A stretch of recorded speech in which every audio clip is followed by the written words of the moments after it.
The journey that this kid took to get to the NBA was far from normal, having to overcome a torn meniscus during his freshman year of college.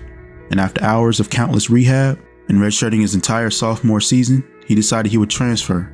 And the only best decision was to go to his dad's alma mater, West Virginia, where he dominated. And after having an amazing bounce-back junior season, he was a projected lottery pick, even getting comparisons to Klay Thompson.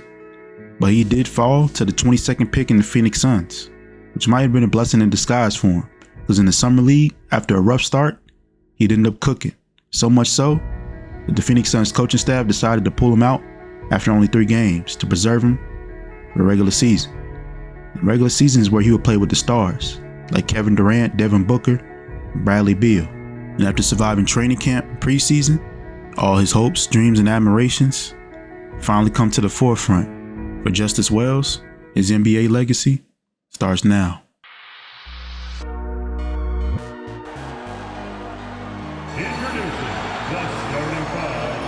The Phoenix Suns are set to take on the LA Clippers in the new Intuit Dome in Inglewood, California. A sight to behold. As a matter of fact, we got to dive into the starting lineup. It was special in the arena. Position at 6'6", number 55, Derek Jones Jr. 6'3", number 24, Norman. 7 foot, number 40, Ibiza Zuba. Standing 6'5", number 1, James Harden. 4'6'7", number 2, Kawhi.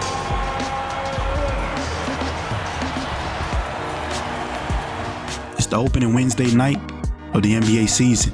For the Suns, after a disappointing first-round sweep last year to the Timberwolves, they're looking to do nothing but get back to the finals like they were a few years ago. But for me, I'm just looking to make my NBA debut. But with new head coach Mike Budenholzer, there was a sense of optimism in the Phoenix Suns organization that he might be the first coach to take this team to the promised land. At the start of this game, it was all Kawhi Leonard and the Clippers, as him and James Harden would start off cooking us. And watching from the bench, couldn't do nothing but just sit there in anticipation waiting my turn. This is the big leagues, and the start we got off to was far from big. So in the huddles, Coach Bud was calling up plays, and I was sitting there pretending like I knew exactly what he was talking about, and in reality, I'm looking at the scoreboard and watching us get cooked. KD, Book, Beal all got off to slow starts, but eventually, shots would start to fall. We just had to be patient. Matter of fact, D-Book hit this step back 3 to get us rolling, and then Tyus Jones got into the game and got the offense moving with the ball. See, Tyus was the only true point guard in the rotation, so it was important that he got minutes. Unlike me, I'm just waiting my turn and dapping the guys up as they come back to the bench. Not really serving much purpose right now, but I'm studying. I'm being patient. The first quarter is coming to a close, and I'm seeing guys that already got checked out of the game get checked back into the game before I can even take my warm-ups off.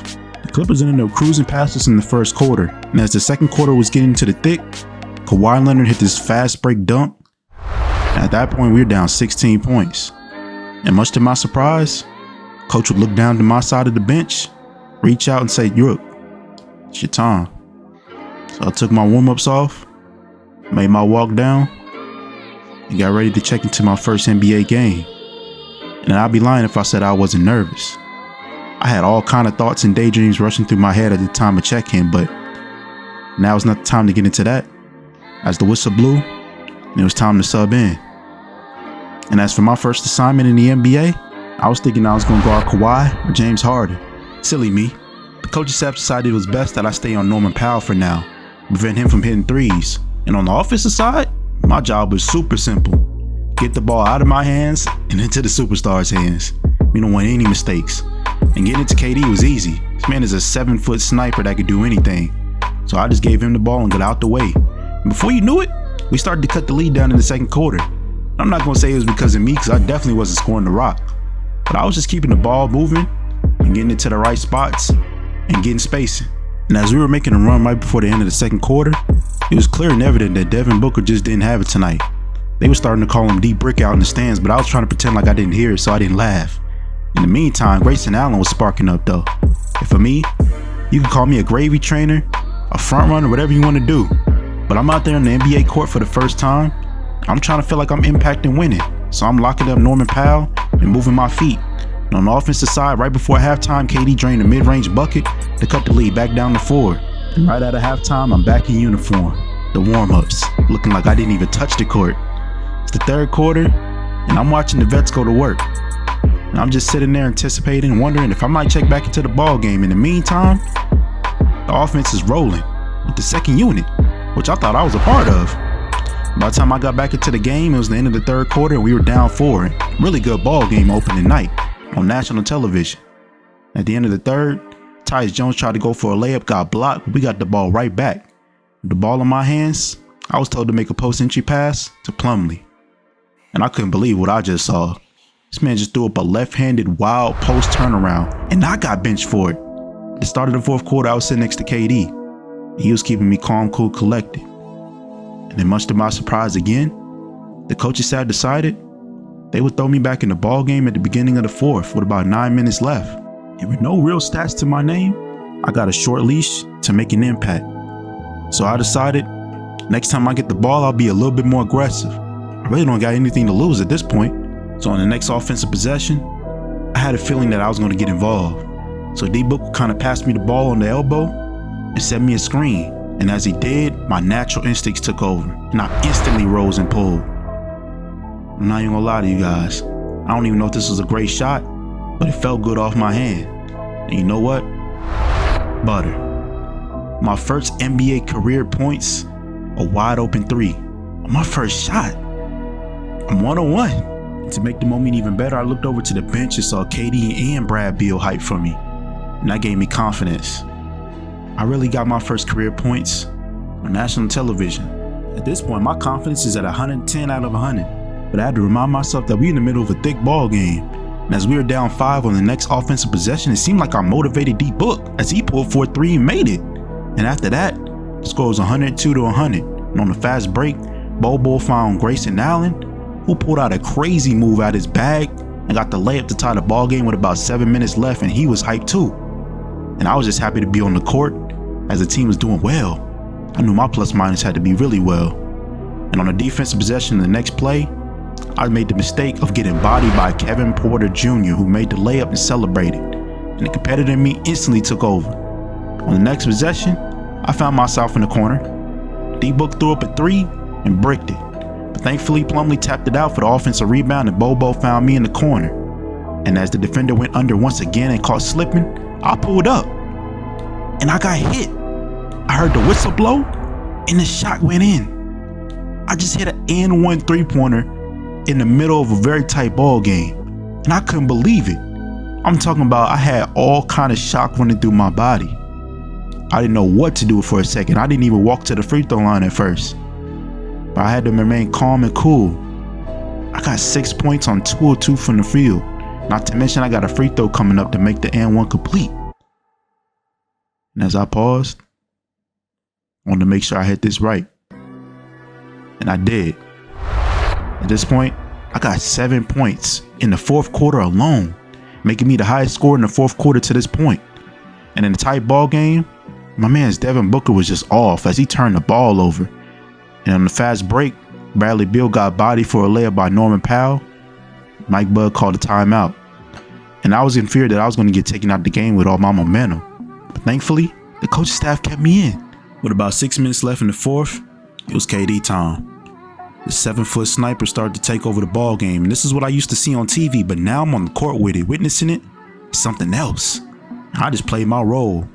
I don't mind being in the corner. I don't mind helping out on rebounds, and I don't mind focusing on defense. I got the 7 points I needed already. With us having a 4-point lead, I guess Kevin Porter Jr. decided to take matters into his own hands, and this was one of the best defensive possessions I've ever seen Bradley Beal play.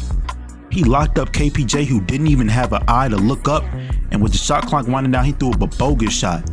With a 4-point lead, we had a chance to make it 6 or 7 and really put this game out of reach a little bit.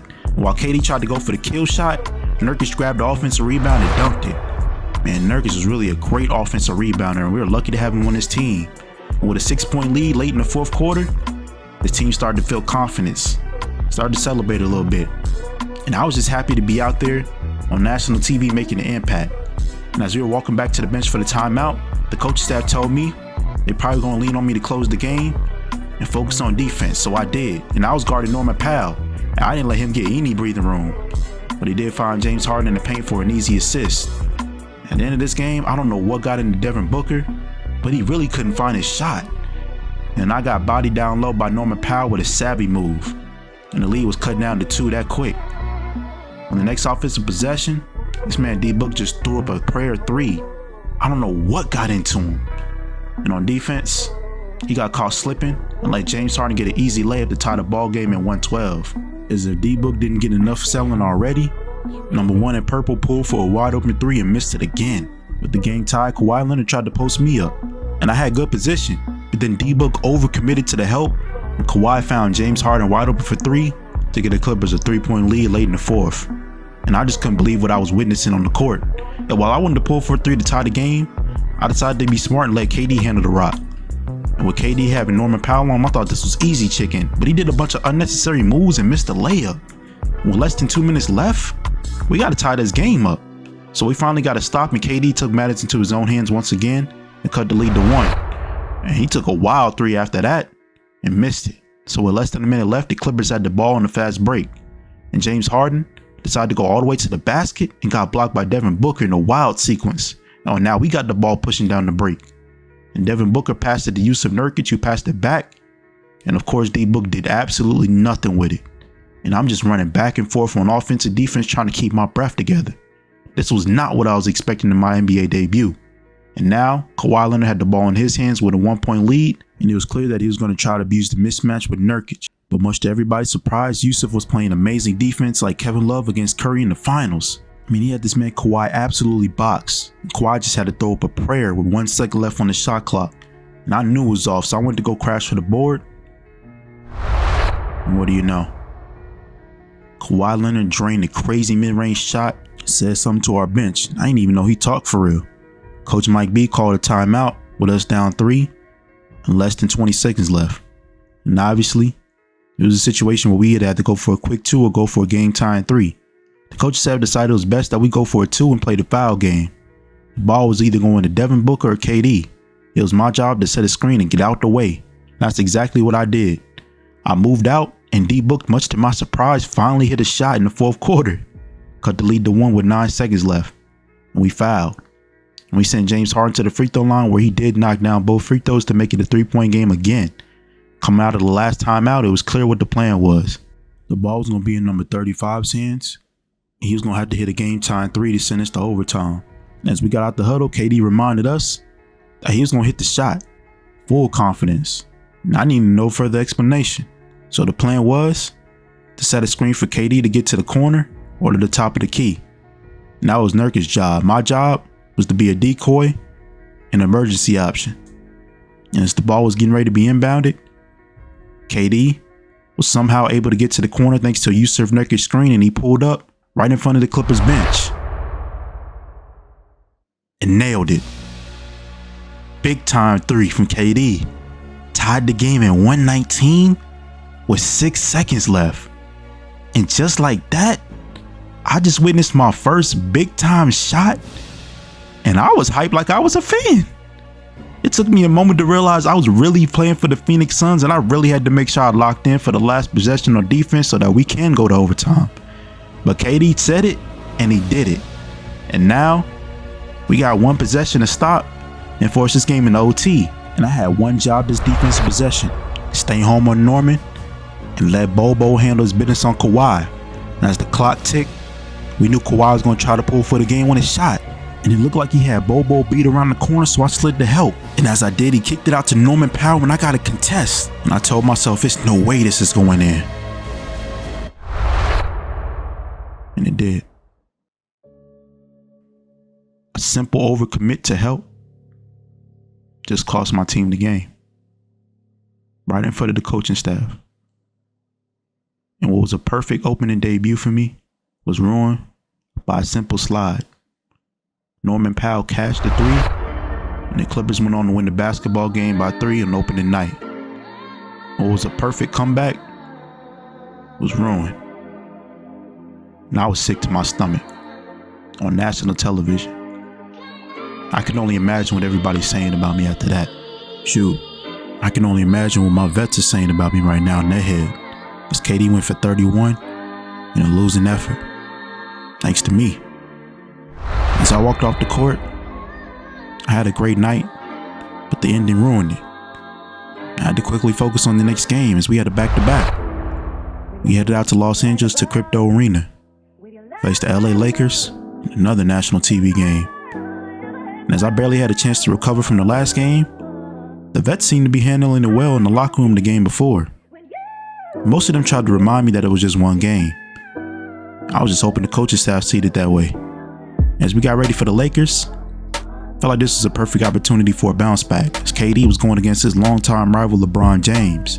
And as for me, I resumed my position right back on the bench, as I should. And similar to the last game, I wasn't sure when my minutes were going to come, and in the meantime, I got the chance to watch KD cook up early in the first quarter.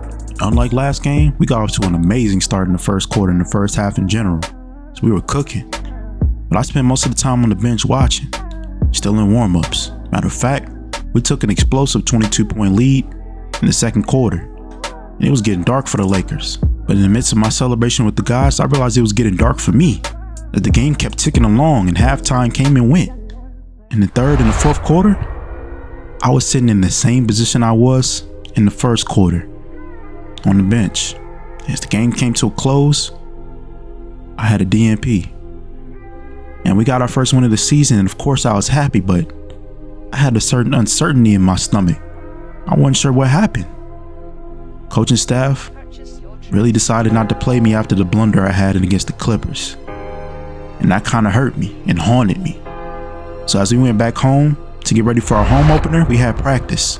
And I took it upon myself to set the tone. I have nothing to lose really at this point, as I didn't even get any minutes. So I came out angry and taking my frustration out on whoever was in front of me, which happened to be Bradley Beal once again. As I came out hitting everything in practice. I'm talking about layups, threes, and abusing mismatches for layups. And there was nothing nobody could tell me in that facility.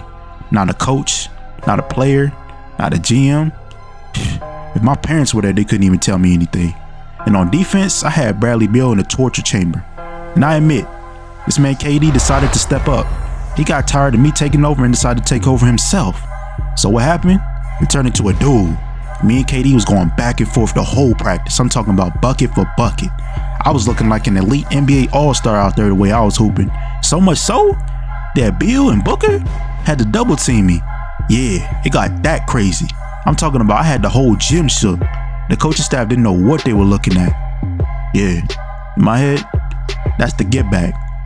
I really earned my spot in the NBA. So when I didn't get playing time, it hurt. It was disrespectful borderline. And I had Bradley Beal looking for help and answers. There was none. And in this practice, it was all me.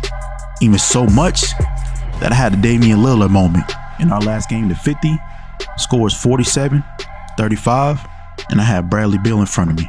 And all I saw was mac and cheese and yams. I hit Brad with a crazy step back from half court and pulled it for game. Probably the most outrageous shot I've ever pulled in any form of fashion. But it felt good out of my hands. The ball went through the net. The only problem was I was dreaming again. In reality, I've been sitting on the bench the last 4 games. As of right now, the team is 2-3, and I haven't seen the court barely since game 1. And I don't know what I did, but it seemed like that blunder I made at the end of the Clippers game really haunted the coaching staff. And after having not played for over a week, it seemed like dark days were ahead. With a lot of uncertainty, I got a call from my agent. So Justice, I just got off the phone with the coaching staff and management. They aren't sure if you have the discipline levels to hang with the big guys full time just yet. They are planning to send you down to the G League affiliate Valley Suns next week. Get your bags ready, son.